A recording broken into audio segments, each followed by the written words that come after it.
Today's American story with Bob Dotson comes from Santa Fe, New Mexico, where Bob found a man who is totally blind, who sees more clearly than most. What must it be like for an artist to create from a canvas he can no longer see? Michael Naranjo has been blind for nearly 40 years. The Indian dancers of his boyhood are fading memories. But look around Santa Fe and you'll find them. Dozens of them. Vivid shadows of his Indian heritage. I live in a sheltered world in a way where I see all the beauty.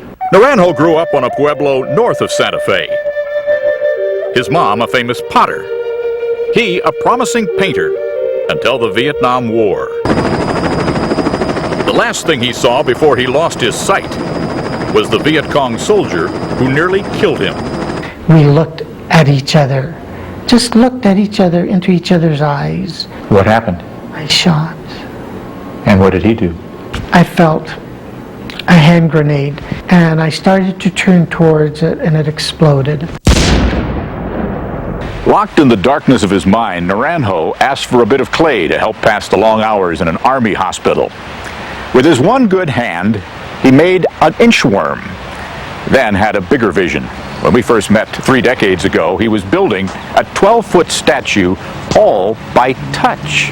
When I work with these 3 fingers. And a right hand, withered after his war wound. I knew it was going to be difficult to create with one hand. But he was determined to learn.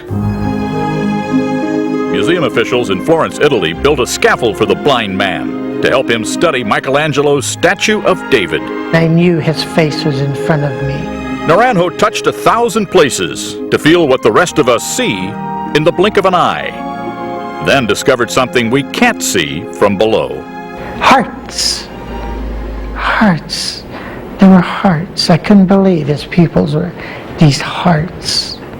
How did touching Michelangelo's statue of David change your work? I could see farther into the stone.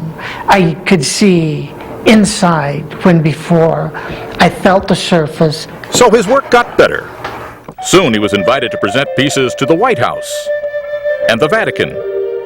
Today his sculptures sell for as much as $100,000. But one part is always missing.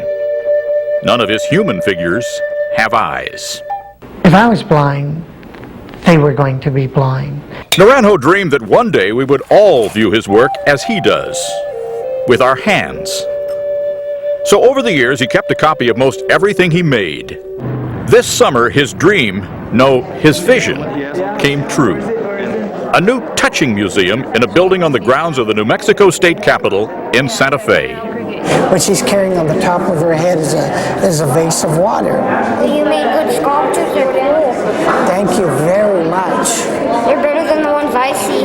After a lifetime of blindness, Michael Naranjo knows we can tell more from a touch than a glance. He has never seen his wife Lori, nor his 2 daughters, but I really don't think I would take sight over the life that I have today. I definitely would not. it's amazing what an artist can see when he can't see. For today, Bob Dotson, NBC News, with an American story in Santa Fe, New Mexico. Still to come, a story you won't want to miss about commuters' revenge. But first, this is Today on NBC.